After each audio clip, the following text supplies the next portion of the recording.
explain why content creators are particularly prone to selling their soul. And then in chapter 2.2, I'm gonna talk about the problems. But the first reason why content creators are prone to selling their soul is the online disinhibition effect.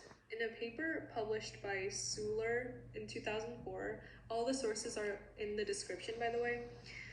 The online disinhibition effect is described as while online, some people self-disclose like information about themselves or act out more frequently or intensely than they would in person. So when we're online, we tend to share a little bit more information because we're not bound to face-to-face communication. Okay, so now that we've talked about the online disinhibition effect, I'm going to talk about its implications.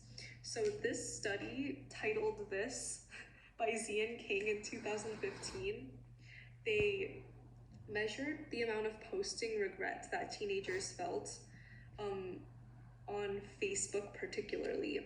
And two findings were really interesting to me. One of them was having strangers as the teenagers' Facebook friends led to the teenagers disclosing more about information about themselves, and it also increased the amount that they regretted from posting a lot about themselves. And adding on to that, having a larger network size, like having a larger following or audience, meant that they would disclose more information about themselves and also have higher regret from disclosing information about themselves.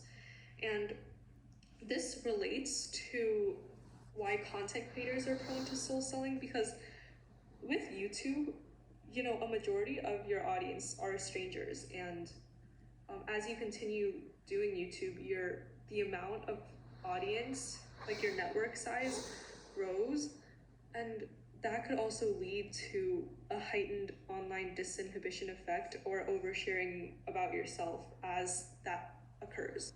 So that's one of the reasons why content creators are prone to soul selling. Now moving on to the second reason, the desire to understand ourselves. As Kant famously said, know thyself. And this is basically saying that we have a moral obligation to fully understand ourselves and our motivations so that we can kind of harmonize